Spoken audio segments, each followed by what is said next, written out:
Selamat malam. Hari ini kita akan belajar ilmu pengetahuan alam dengan latihan soal untuk ujian, persiapan ujian nasional dan ujian sekolah. Tetapi karena teman-teman KPA-nya belum hadir, saya akan hubungi untuk segera hadir. Oke, tunggu sebentar ya.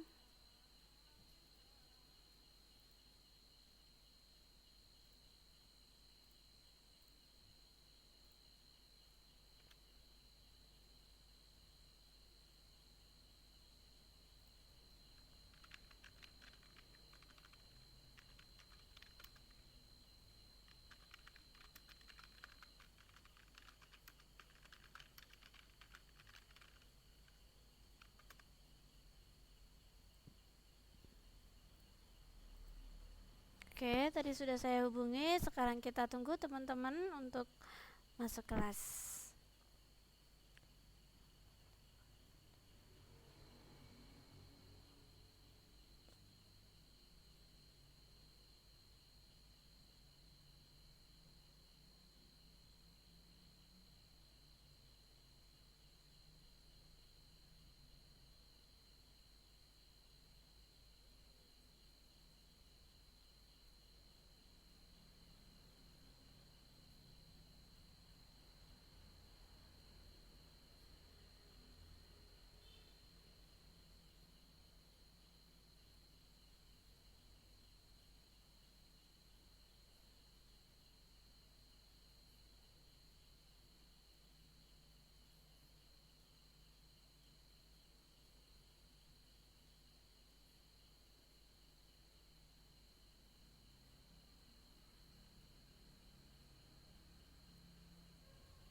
Mbak Enci masuk, saya sapa dulu. Selamat malam Mbak Enci. Halo Mbak Enci, bisa dengar suara saya? Oke, malam juga Mbak. Gimana suara saya di sana, jelas Mbak Enci?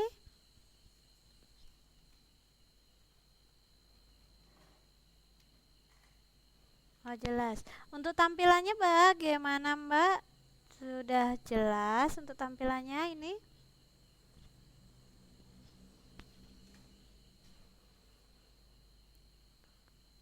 Tampilannya bagaimana, jelas di sana Mbak?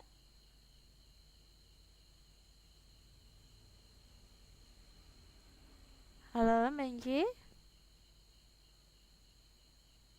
Oke, sambil nunggu konfirmasi dari Mbak Enci. Oh, belum ada yang masuk. Iya, belum ada Mbak, baru Mbak Enci saja. Untuk tampilannya bagaimana Mbak di sana? Ini latihan ujian nasional. Kelihatan nggak?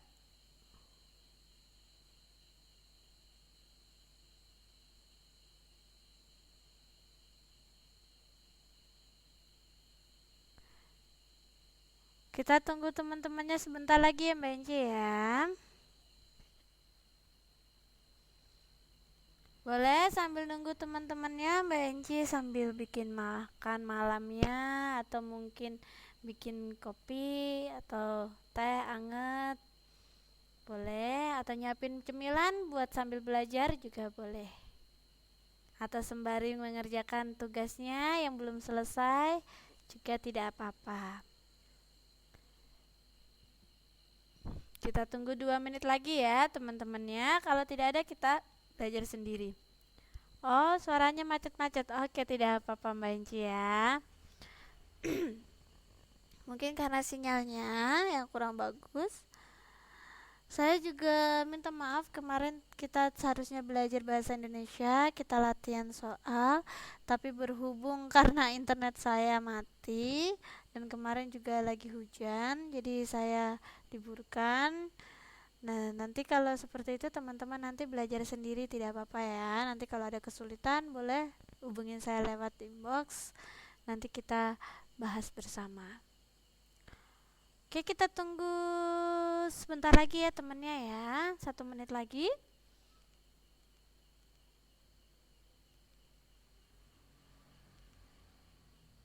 Oh, ada juga Mbak Aska masuk. Saya sapa dulu Mbak Aska, selamat malam.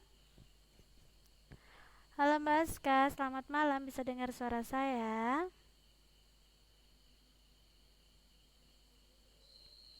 Oke, malam juga. Bagaimana kabarnya Mbak? Untuk tampilan ininya, latihan soalnya kelihatan.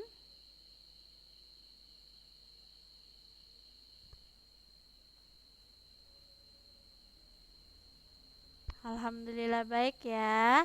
Untuk tampilan ini Mbak, latihan soalnya kelihatan di sana? Oh, kelihatan. Oke. Sambil nunggu temennya ya, saya open dulu karena berhubung di sini juga bertepatan mau azan juga. Ya, kita berdoa bersama-sama semoga nanti apa yang akan kita pelajari nanti latihan soalnya dapat dipahami dan bermanfaat buat teman-teman dalam menghadapi ujian nanti sehingga ujiannya sukses, lancar dan dapat mengerjakan. Setelah berdoa nanti kita langsung dengarkan azan dulu sebentar ya karena di sini lagi ini sebentar lagi bertepatan dengan azan ya. Oke. Assalamualaikum warahmatullahi wabarakatuh. Selamat malam teman-teman semua. Terima kasih udah hadir untuk belajar. Hari ini kita akan belajar ilmu pengetahuan alam dan kita akan mencoba membahas latihan soal untuk ujian nasional ya. Supaya nanti proses belajar kita dapat berjalan lancar, mari kita berdoa bersama-sama ya. Berdoa saya persilahkan.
Oke, terima kasih teman-teman untuk waktunya. Kita sudah ini ya mendengarkan azan. Nah, sekarang hari ini kita akan latihan soal ya. Latihan soal untuk latihan ujian. Oke. Nah, nanti ya teman-teman ya, ini sebagai contoh. Sebelum nanti teman-teman mengerjakan ujian, sebaiknya teman-teman baca petunjuk umum dulu supaya tahu bagaimana cara nanti peraturan-peraturan dalam mengerjakan ujiannya ya. Saya baru nyapa Mbak Siti dari chat, saya sapa secara langsung. Halo Mbak Siti, apa kabar? Ini kita baru mulai, hari ini kita latihan soal ya. Oke, nomor satu teman-teman, saya akan membacakan ini soalnya. Tupai sering terlihat di atas pepohonan. Ciri khusus tupai yang sesuai dengan fungsinya adalah A. Mengeluarkan bau yang menyengat, fungsinya untuk mengusir musuh yang mendekat. B. Memiliki ekor panjang dan berjumbai, fungsinya menjaga keseimbangan saat melompat. C. Memiliki bantalan pelekat di telapak kaki, fungsinya untuk merayap mencari mangsa. Yang D. Memiliki kuku yang tajam untuk mengoyak mangsanya. Oke. Untuk nomor 1, ciri khas tupai dan sesuai dengan fungsinya A, B, C, D. Mbak Aska B, Mbak Siti B, Mbak Inci B. Oke, tepat sekali yang B ya. Kalau yang A ini ciri khusus adaptasi hewan apa teman-teman? Mengeluarkan bau yang menyengat, mengusir musuh yang mendekat.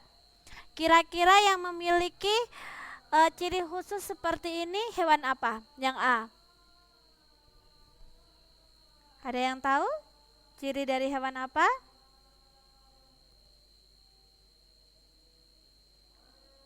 Mengeluarkan bau yang menyengat, mengusir musuh yang mendekat. Hewan apakah itu yang memiliki ciri khusus seperti ini?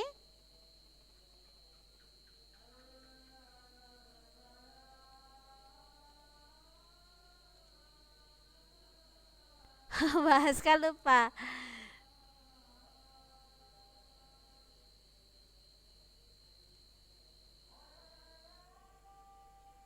Oh, nomor 2.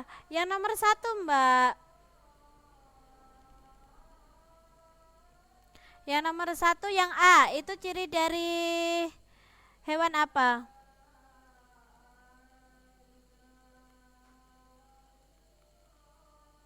Oh, suaranya macet-macet. Untuk teman-teman yang lain suaranya macet-macet tidak? Oke, untuk yang A, oh macet juga. Coba saya lockout sebentar ya kalau gitu ya.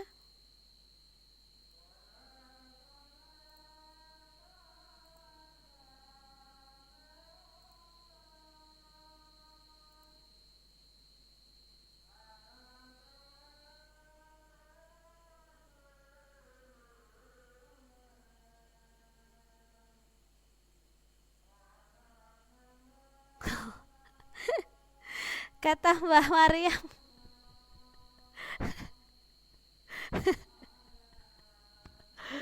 Oke, halo. Sekarang gimana teman-teman, masih macet-macet kayak arus mudik kah? Kata Mbak Mariam seperti arus mudik.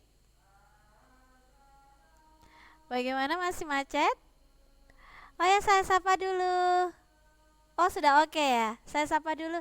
Selamat malam Mbak Hermi. Waalaikumsalam. Kalau tadi mungkin ini ya, hambatannya banyak, jadi suaranya macet. Nah, tadi nomor 1 kan jawaban ciri khusus dari tupai itu adalah memiliki ekor panjang dan berjumpai, fungsinya untuk menjaga keseimbangan saat melompat. Nah, kalau yang A, ciri yang H, mengeluarkan bau yang menyengat untuk mengusir musuh yang mendekat, apa itu? Ciri dari hewan apa? Ada yang tahu ini ciri dari, contohnya saya kasih contoh walang sangit. Walang sangit itu dia dapat mengeluarkan bau yang menyengat, fungsinya itu mengusir musuh yang mendekat. Selain itu ada hewan yang apa namanya saya lupa itu, yang seperti musang. Yang seperti musang itu ada yang tahu teman-teman namanya? Saya lupa. Itu juga ada yang mengeluarkan bau tak sedap yang fungsinya untuk mengusir musuh. Nah, kalau untuk ciri yang C, memiliki bantalan perekat di telapak kakinya untuk merayap mencari mangsa. Kira-kira hewan apa ini teman-teman? Cicak ya. Oke. Oke, ada Mbak Lili masuk, saya sapa dulu. Selamat malam Mbak Lili, apa kabar? Tadi Mbak Lili saya lihat ada upload ini ya, yang oke, malam juga Mbak, video untuk ke seni budaya ya. Yang itunya Mbak Lili, yang saya belum cek lagi, saya belum recheck lagi. Yang apa? Video puisinya sudah Mbak Lili? Kalau belum diusahakan ya Mbak ya, untuk teks puisinya ada di grup di bawah pemberitahuan. Oh belum ya? Ya, untuk teks puisinya ada di itu ya Mbak ya, ada di grup ujian praktek bahasa Indonesia. Di situ saya sudah tuliskan untuk teks puisinya ya. Nanti dibuat ya Mbak Lili ya. Saya tunggu. Oke, yang D, memiliki kuku yang tajam untuk mengoyak mangsanya. Itu adalah ciri dari, banyak ya yang seperti itu. Ada juga singa, dia memiliki kuku tajam untuk mengoyak mangsanya. Selain itu ada juga elang. Elang juga memiliki ciri khusus, memiliki cakar atau kuku yang tajam. Oke, next kita masuk ke nomor 2. Oh, ini Mbak Hermi keluar masuk offline. Kenapa Mbak? Ada masalah dengan sinyalnya? Oke, saya langsung bacakan yang nomor 2 ya. Perhatikan tabel pengelompokan hewan berikut ini. Untuk kelompok 1 ada paus, kelelawar, kambing, lumba-lumba. Oh, sinyalnya hilang ya. Kelompok 2 ada ayam, kera, musang, itik. Ya. Pengelompokan hewan di atas berdasarkan ya, A, hewan 1 itu termasuk hewan mamalia, hewan kelompok 2 termasuk hewan omnivora. B, kelompok 1 itu hewan omnivora, kelompok 2 bernafas dengan paru-paru. Yang C, kelompok 1 itu berkembang biak dengan bertelur. Oh, ini masih bilang, halo, masih hilang teman-teman.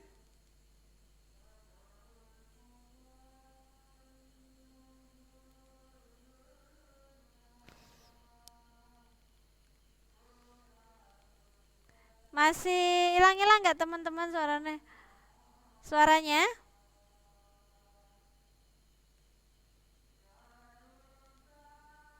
Oh, kalau sekarang masih hilang nggak? Enggak ya? Oh, ada ya. Alhamdulillah, berarti arus mudiknya sudah lancar ya. Oke, untuk yang C, hewan 1 berkembang biak dengan bertelur. Hewan 2, hewan herbivora. D, hewan 1 hidup dalam satu komunitas, hewan 2 hewan omnivora. Ayo, A, B, C, D. Untuk kelompok 1 dan kelompok hewan 2 itu dikelompokkan berdasarkan apa?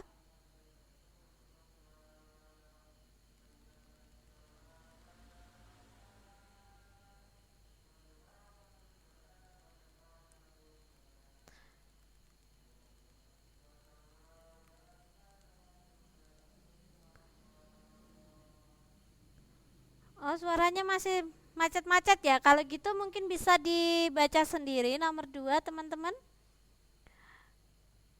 Mbak Aska B. Yang lain?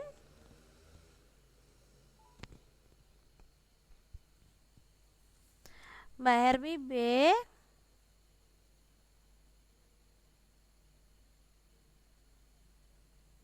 Oke.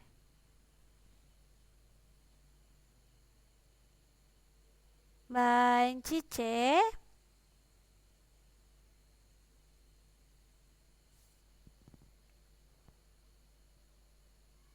Oke, nah sekarang kita lihat dari jawaban B dulu ya. Mbak Lili B. Oke, kita jawab dari B. Hewan satu itu adalah hewan omnivora. Teman-teman tahu apa itu omnivora?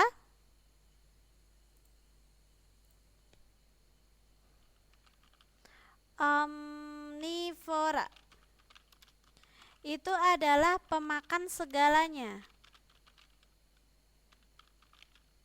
Maksudnya dari pemakan segalanya itu adalah makhluk hidup yang bisa memakan tumbuhan dan juga daging. Ya.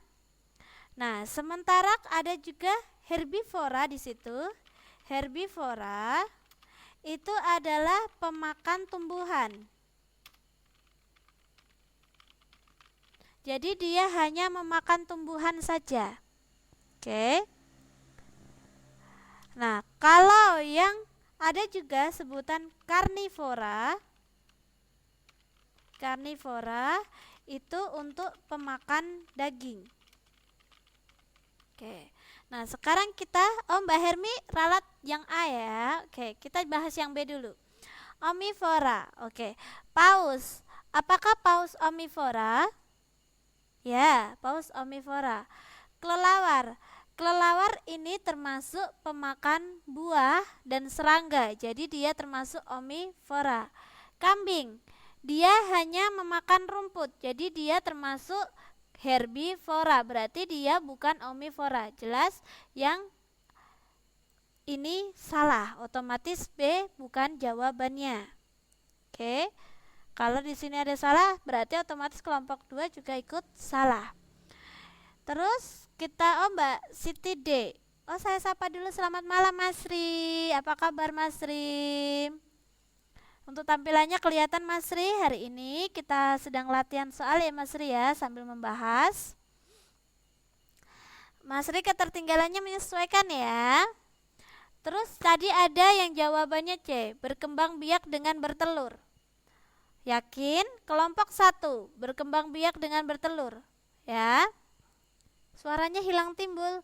Yang lain bagaimana? Masih hilang timbul?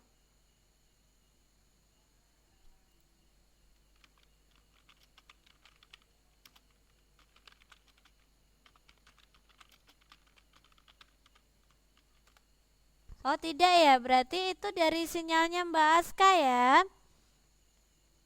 Nah, bertelur. Paus itu termasuk hewan mamalia, dia melahirkan, berarti otomatis salah juga.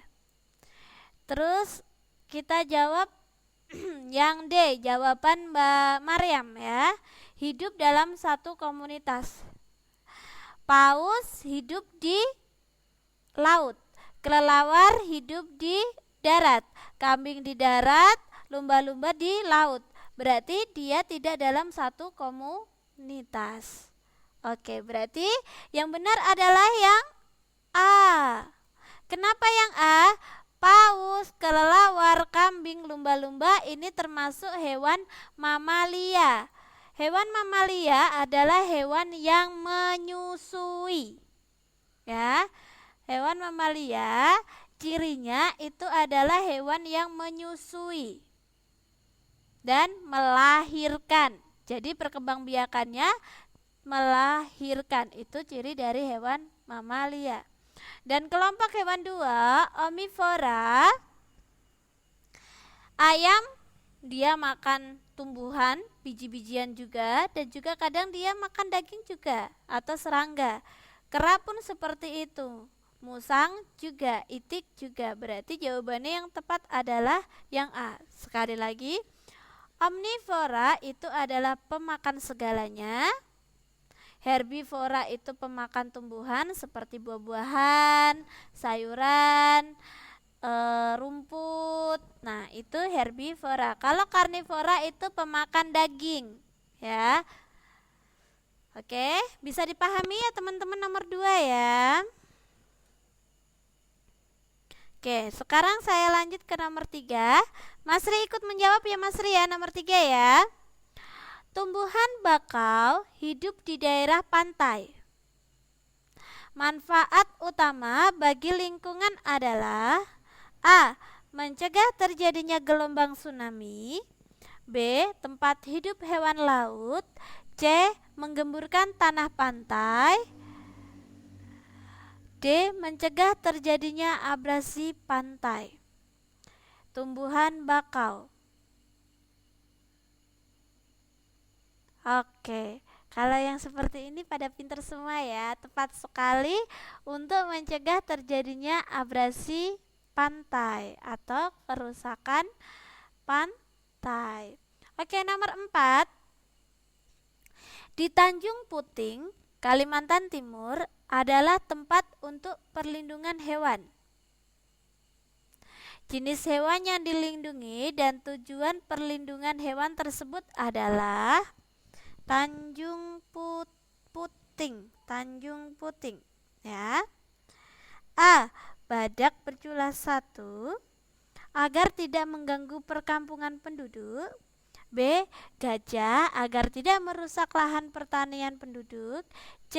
Orang hutan agar tidak punah karena perburuan liar. D. Burung jalak agar aman untuk berkembang biak.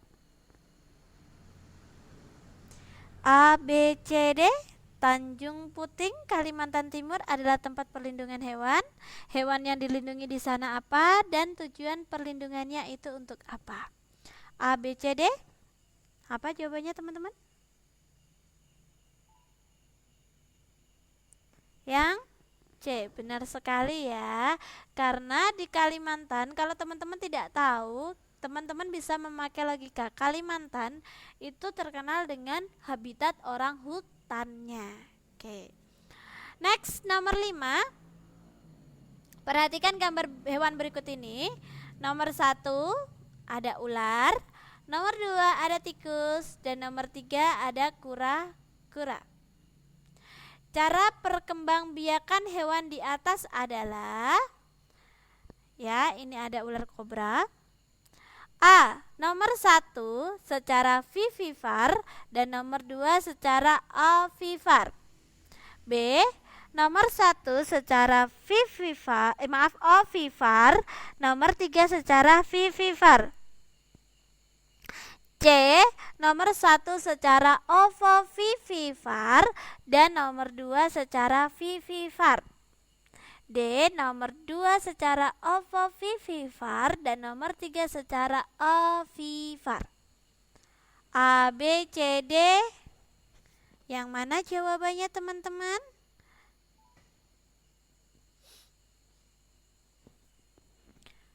Boleh dicoba dijawab. A, B, C, D, B. Oke, Mas Ri B. Yang lain?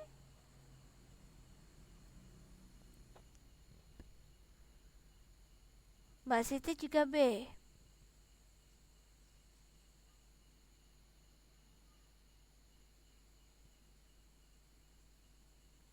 Oke.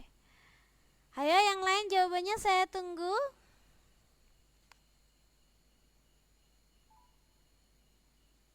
Ini saya sambil ngecat, ini biasanya Dek Naila masuk tapi tidak masuk. Saya Mas Ri ganti D. Saya coba sambil ngecat Dek Naila ya. Mbak Hermi A.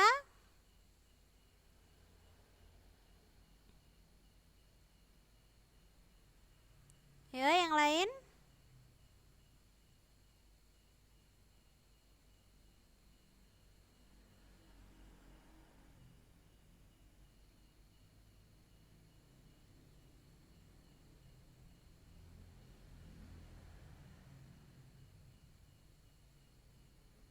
Ayo yang lain?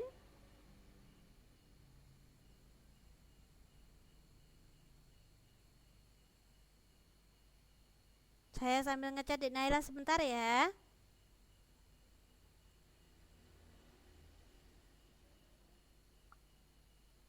Oke, Mbak Lili C. Oke, sekarang kita bahas pertama. Ular kobra ya, untuk sebentar.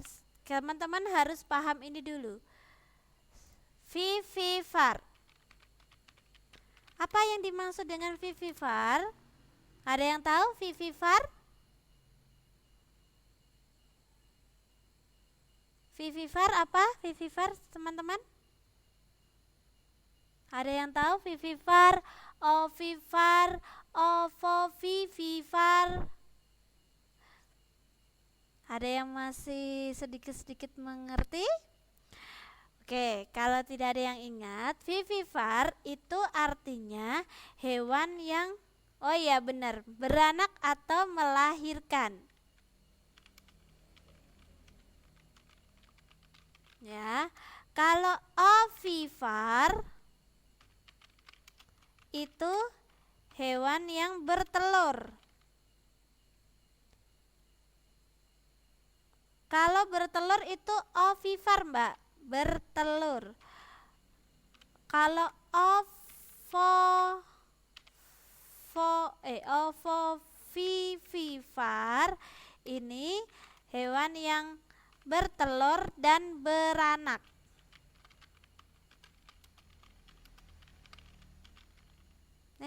Gak kelihatan, beranak. Oke. Kalau vivipar itu hewan yang melahirkan, ovipar itu hewan bertelur, kalau ovovivipar itu hewan yang bertelur dan beranak. Seperti apa sih maksudnya? Jelas ya, kalau vivipar sama ovipar teman-teman tahu ya. Kalau untuk ovovivipar, jadi hewan ini bertelur, tetapi telurnya itu tidak dikeluarkan dalam tubuh. Jadi setelah sel telur tadi, sel telur ya, calon anak ini di dalam ini ovarium. Ovarium itu sel rahim ya, dibuahi oleh ini sperma. Jadinya dia akan membentuk zigot atau calon individu baru, zigot. Oke. Nah, setelah itu kalau untuk ovovivipar dia akan membentuk telur. Tetapi telur ini tidak dikeluarkan dalam tubuh induknya. Jadi dia ibarat seperti diangkrami ya, diangkrami tapi tidak dikeluarkan dari tubuh, dia tetap di dalam tubuh. Ditunggu sampai menetas. Jadi telur tadi menetas dalam tubuh. Nah, setelah telur tadi menetas baru dikeluarkan dari tubuh induknya, juga bersama dengan cangkang telurnya tadi. Makanya dia disebut dengan ovovivipar. Nah, hewan yang biasanya ovovivipar itu adalah ular kobra, ular piton. Tidak semua ular dia termasuk ovovivipar. Jadi hanya ular seperti ular kobra dan ular piton itu contoh dari hewan ovovivipar ya, tidak semua ular. Jadi selain itu ularnya itu bertelur ya. Jadi hewan satu itu adalah termasuk ovovivipar. Masih jauhkah, Mbak? Ovovivipar. Nah, untuk hewan dua itu sejelas vivipar. Untuk hewan tiga ini adalah ovipar ya, dia bertelur. Jadi kita buktikan tadi satu vivipar berarti salah. Nomor 1 ovipar berarti salah. Nomor 2 ovovivipar dan nomor 2 vivipar. Berarti jawabannya yang benar adalah yang C. Oke? Sudah bisa dipahami sekarang? Untuk hewan beranak, bertelur dan beranak. Oke. Kalau gitu saya lanjut ke nomor 6. ini perhatikan daur hidup hewan berikut.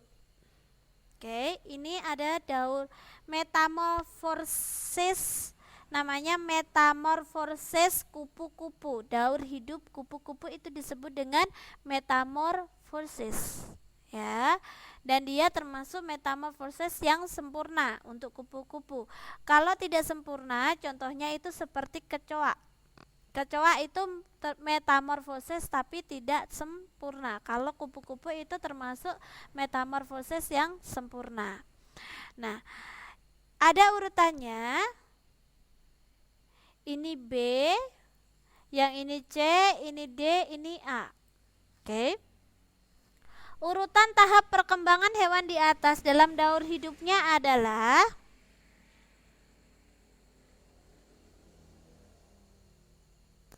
ayo, yang mana? A B C D, B A C B D, C B D A B, D D B C A. Yang mana teman-teman?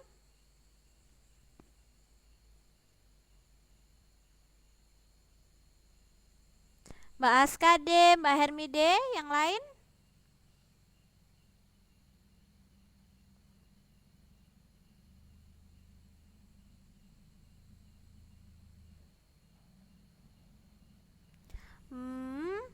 Ada yang lain jawabannya?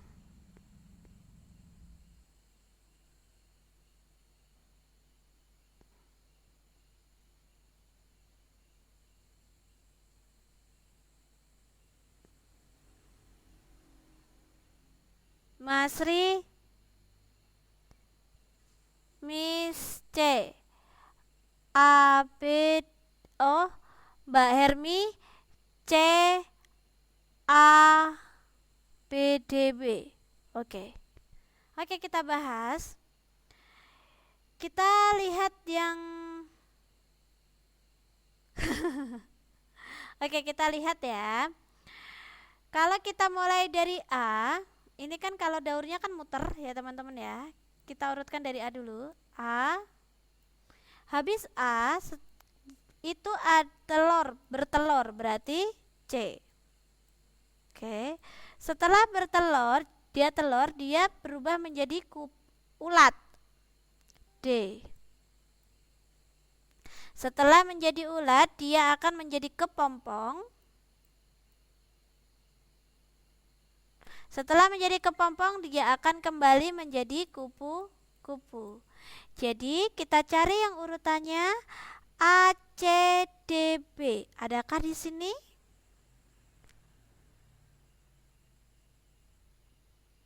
Tidak ada ya teman-teman ya. Jawabannya di sini. Yang benar adalah A, C, B, D. Jadi kupu-kupu ya, kupu-kupu dia akan bertelur. Nah, telurnya ini akan berubah menjadi ulat.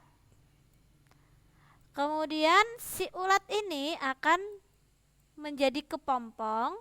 Nah, setelah menjadi kepompong, dia akan kembali menjadi kupu-kupu. Dan begitu seterusnya. Bisa dipahami teman-teman? Untuk metamorfosis kupu-kupu, metamorfosis sempurna. Oke.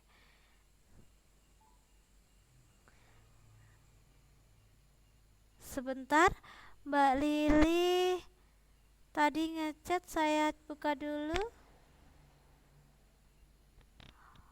Oh gitu. Untuk teman-teman yang lain, suara saya hilang enggak di sana? Suara saya hilang enggak teman-teman? Mbak Hermi tidak, yang lain? Oke. Oh, sekarang ada. Oh, mungkin jadi sinyalnya ya Mbak Lili ya. Oke, kalau gitu saya lanjutkan. Nomor 7. Perhatikan bentuk. Kadang hilang, kadang jos. Oh, soalnya kita berpacu sama sinyal sih Mbak ya. Nanti kalau suaranya nggak ada, nanti tinggal dikonfirmasi saja. Nanti saya akan coba logout ya. Oke, kita lanjutkan. Perhatikan bentuk hubungan antara dua makhluk hidup berikut. 1. Ikan hiu dengan ikan remora. 2. Cacing perut yang hidup di dalam usus manusia. 3. Bunga sepatu dengan kupu-kupu. 4. Hubung tumbuhan benalu dengan pohon yang ditumpangi. 5. Kutu yang hidup di rambut manusia. Contoh simbiosis parasitisme ditunjukkan oleh nomor A 245, B 345, C 134, D 123. Yang manakah parasitisme? Parasitisme. Oke Mbak Hermi, A. Parasitisme. Mas Ri yang A.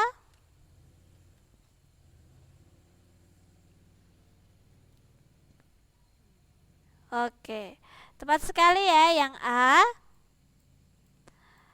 Parasitisme itu sudah tahu ya teman-teman. Parasit berarti dia makhluk hidup yang hidupnya itu parasit, jadi menempel pada makhluk hidup yang lainnya. Nah, untuk simbiosis, teman-teman harus mengenal nama-nama simbiosis. Ada beberapa. Itu simbiosis mutualisme. Ini adalah hubungan dua makhluk hidup yang saling menguntungkan.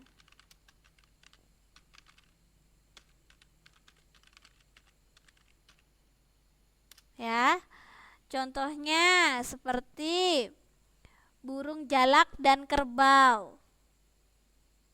Oke. Terus ada ikan hiu dan ikan remora. Kalau tadi burung jalak dan kerbau, burung jalak memakani kutu yang ada di badan kerbau, ya. Jadi dia makan. Terus kerbaunya keuntungannya adalah badannya bersih, bebas dari kutu. Seperti ikan hiu dengan ikan remora, ya. Ikan hiu kan karena badan ikan hiu itu juga ada karang-karang yang menempel. Jadi ikan remora ini dia mencari makan, memakani plankton sekitar yang menempel di badan ini ikan hiu dan membersihkan karang-karang tadi, dan ikan hiu juga badannya bersih. Nah, selain itu ada simbiosis. Sebentar, saya macam.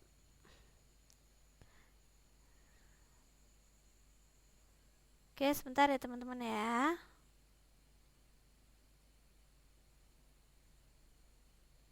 Macam-macam simbiosis. Ada yang masih ingat? Oh iya, membersihkan lumut ya Mbak ya. Nah, saya takut salah menyebutkan contohnya. Kalau jenis simbiosisnya saya masih ingat, tapi cuman saya takut menyebutkan contohnya. Nah, yang kedua itu ada ini di situ nomor 3 ada bunga sepatu dengan kupu-kupu. Itu juga termasuk jenis simbiosis mutualisme. Nah, yang kedua itu ada simbiosis komensalisme. Komensalisme. Ya, di sini komensalisme adalah hubungan dua makhluk hidup, yang satu untung, yang satu tidak. Berarti satu untung, satu tidak. Contoh dari hubungan komensalisme, simbiosis komensalisme, ya. Itu ada pada pohon anggrek dan pohon inangnya. Jadi pohon anggrek itu kan dia tidak bisa hidup di tanah sendiri. Jadi dia menempel contohnya pada pohon-pohon besar, mangga sebagai contohnya. Dia menempel pada pohon mangga.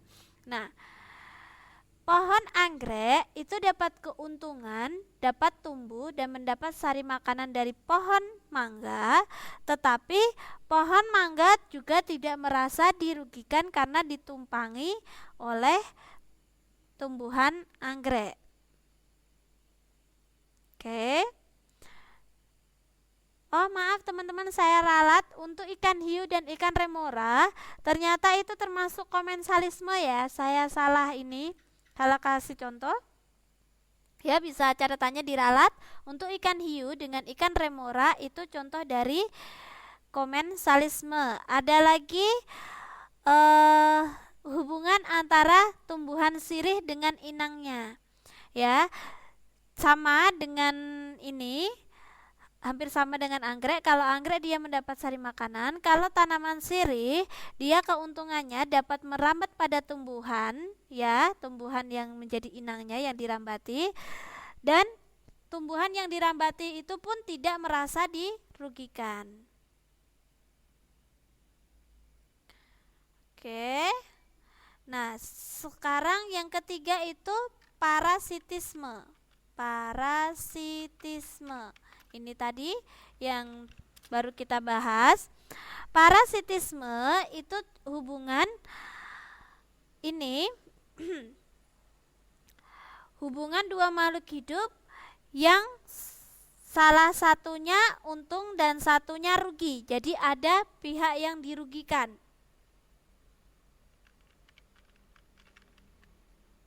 Merugikan.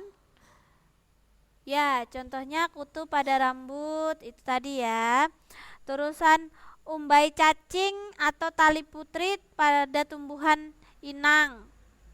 Tahu kan teman-teman yang tanaman umbai cacing atau tali putri itu kan dia juga ini ya, merambat ya, tetapi ini dia merugikan karena umbai cacing atau tali putri mendapat keuntungan karena mendapat makanan dari inangnya, sedangkan tumbuhan inangnya lama-kelamaan akan mati karena makanannya itu diserap oleh umbai cacing atau tali putri.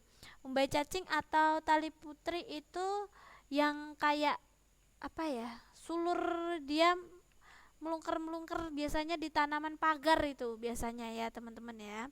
Terus ada juga ulat pemakan daun, itu termasuk parasitisme. Nyamuk yang menggigit tubuh manusia, tadi cacing yang ada di perut atau di usus, terus kutu rambut, itu termasuk jenis simbiosis parasitisme. Ada yang ditanyakan untuk jenis-jenis hubungan antar makhluk hidup seperti simbiosis mutualisme yang saling menguntungkan, komensalisme satu diuntungkan, satu tidak merasa dirugikan, dan parasitisme satu untung, satu rugi. Ada yang ditanyakan untuk hubungan makhluk hidup ini, simbiosis. Bisa dipahami teman-teman untuk simbiosis, jenis simbiosis tiga-tiganya? Halo? Ini, oh bisa, oke. Kalau gitu saya lanjutkan ke nomor 8. Di sini ada ini ya, rantai makanan atau jaring-jaring makanan. Pertama padi dimakan belalang, belalang dimakan ayam, ya. Ayam bisa dimakan ular dan juga dimakan elang. Ya. Terus ular dimakan oleh elang. Nah, pada jaring-jaring makanan di atas, elang itu berperan sebagai A. Produsen dan konsumen 1, B. Konsumen 3 dan 4, C. Konsumen 2 dan 3, D. Konsumen 1 dan 1. Oke. Nomor 8.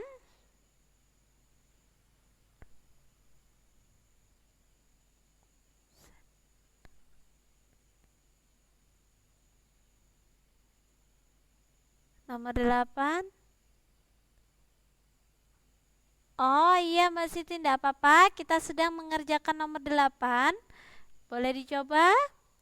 Jadi ada padi, belalang, ayam, ular, elang. Jadi sekarang posisi elang. ya teman-teman ya, itu dia posisinya sebagai apa? Produsen kah? Konsumen keberapakah? Oke. Dalam rantai makanan ya teman-teman ya, ini namanya rantai makanan. Yang ini padi ini berfungsi sebagai produsen. Produsen ini adalah penghasil energi pertama atau makanan pertama. Dia penghasil makanan. Produsen ini penghasil makanan, ya. Terus yang memakan produsen, ya di sini produsennya adalah padi. Yang memakan produsen seperti belalang ini adalah konsumen 1. Nah, yang memakan konsumen 1 ini namanya konsumen 2. Nah, sekarang dari yang memakan konsumen 2 itu adalah konsumen 3. Berarti kita diingatkan tinggal 5 menit, saya tambah 5 menit lagi. Ya. Berarti yang memakan ayam itu adalah konsumen 3. Berarti konsumen 3-nya ada 2. Ular dan juga belalang. Nah, kemudian ular sebagai konsumen 3 dimakan elang. Berarti elang adalah konsumen ke-4. Berarti jawabannya yang mana teman-teman? Untuk nomor 8 A, B, C, D.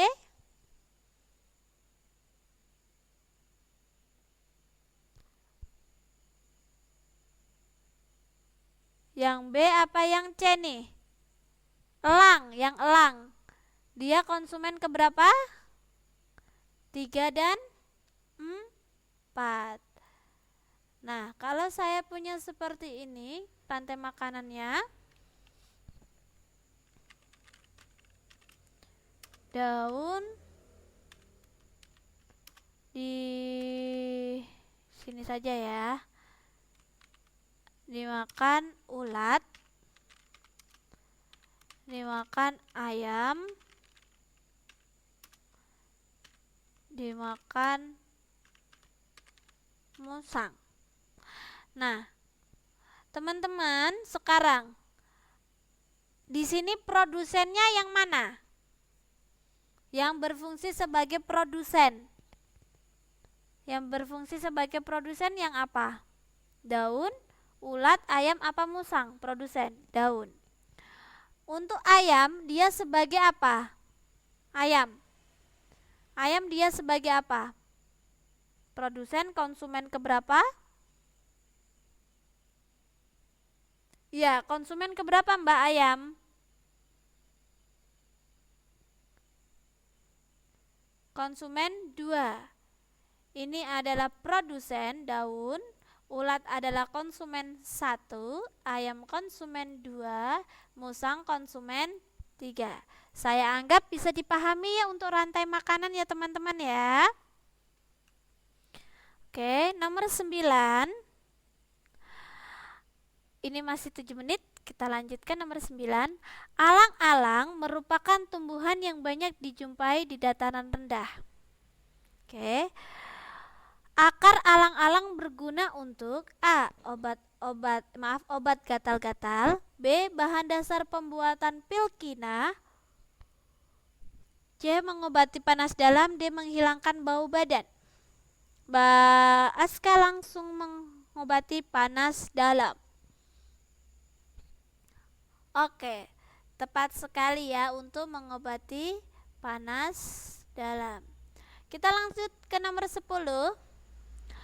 Gas-gas yang dihasilkan dari kegiatan industri dapat menyebabkan efek rumah kaca. Berikut ini yang merupakan dampak dari efek rumah kaca. A. Hewan-hewan kehilangan kemampuan berkembang biak. B. Perubahan iklim yang ekstrim sehingga keseimbangan lingkungan terganggu. C. Banyak terjadi bencana seperti tanah longsor dan gempa bumi. D. Muncul jenis hewan dan tumbuhan baru yang mengganggu keseimbangan ekosistem.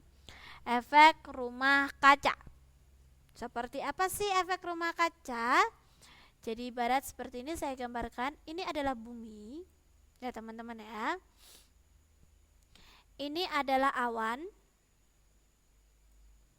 Ini adalah awan. Karena adanya industri pabrik, jadi dia menghasilkan polusi udara. Jadi seperti awan itu, kalau kita lihat seperti ada PLTU seperti itu ya teman-teman ya, dia cerobong asapnya itu kan menghasilkan awan yang banyak sekali, bayangkan itu setiap hari. Nah, oke, Mbak Aska B ya. Oke, saya terangkan efek rumah kaca dulu ya Mbak ya. Ini adalah awan-awan tadi. Akhirnya karena dia dihasilkan setiap hari menumpuk, kurangnya tumbuhan ya, kurangnya tumbuhan yang menyerap ini awan-awan hasil dari industri. Nah, ini sinar matahari. Nah, akhirnya sinar matahari yang memancar ke bumi, kita diingatkan 5 menit lagi. Oke, kita tidak bisa nambah ya teman-teman ya. Dia sampai ke bumi. Nah, setelah sampai di bumi, panas ini seharusnya dipantulkan lagi ke atmosfer. Tapi karena terhalang oleh awan, jadi dia tidak bisa menembus ke lapisan atmosfer, jadi dia mantul lagi ke bumi. Jadi jatuh ke bumi, dipantulkan ke awan, mantul lagi ke bumi. Nah, ini efeknya akan terjadi global warming. Jadi peningkatan suhu ya, temperatur udara pada bumi menjadi panas sekali. 1, global warming ya, jadinya dia peningkatan suhu dan perubahan iklim ekstrim, dan juga mencairnya semakin melebarnya karena perubahan suhu yang ekstrim tadi menyebabkan lapisan ozon itu semakin berlubang dan menipis dan berlubang. Nah, semakin lama dia akan semakin meluas ya. Jadi lapisan ozon kita itu kenapa sekarang terasa panas sekali, karena sudah mengalami kebocoran. Dan efeknya lagi, es dari kutub utara karena lapisan ozon yang bocor tadi ya, panas sekali, akhirnya mencair banyak sekali seperti terjadinya banjir. Jadi yang mana teman-teman efek dari rumah kaca? Tepat sekali ya, yang B. Jadi karena ini radiasi sinar matahari yang tidak bisa dipantulkan ke lapisan atmosfer ozon ya, karena terhalang oleh awan, jadi dia terjadi suhu ekstrim atau iklim ekstrim. Oke. Dan banyak kekeringan, itu termasuk efek dari rumah kaca. Oke teman-teman, karena waktu kita yang sudah habis, tinggal Mbak Hermin coba nomor 11. Oke, masih 2,5 menit. Kita coba nomor 11 ya. Pohon randu pada musim kemarau beradaptasi dengan cara A, mempunyai duri pada batangnya, B, berakar tunggang untuk menyimpan cadangan air, C, menggugurkan daunnya, D, mempunyai kambium untuk memperbesar batangnya. Oke, tepat sekali yang C, menggugurkan daunnya, namanya meranggas. Biasanya tanaman ini yang juga seperti itu adalah pohon jati. Oke teman-teman, karena waktu kita ya, karena kita cuma belajar 1 jam, jadi tidak terasa, kita hanya menyelesaikan 10 soal. Semoga tadi tambahan informasi yang saya ini berikan ya, kita belajar bareng, semoga bermanfaat untuk teman-teman nanti dalam menghadapi ujian sekolah maupun ujian nasional. Nanti kelas KPB sama KPC-nya marah-marah Mbak, kelasnya dipakai ya. Ya, tetap semangat belajarnya, karena kan kita tidak, waktunya karena terbatas ya, teman-teman bisa didukung ya belajarnya ini dengan mendownload soal-soal dari internet. Oke, terima kasih banyak teman-teman semua untuk kehadirannya. Semoga bermanfaat ya. Sampai jumpa besok malam. Saya juga hari ini tanggal 15 sudah ini ya, tapi Pak Fare belum ada konfirmasi ujian sekolahnya ya. Oh, nanti saya konfirmasikan seperti apa nanti ya. Oke, sampai jumpa besok malam. Wassalamualaikum.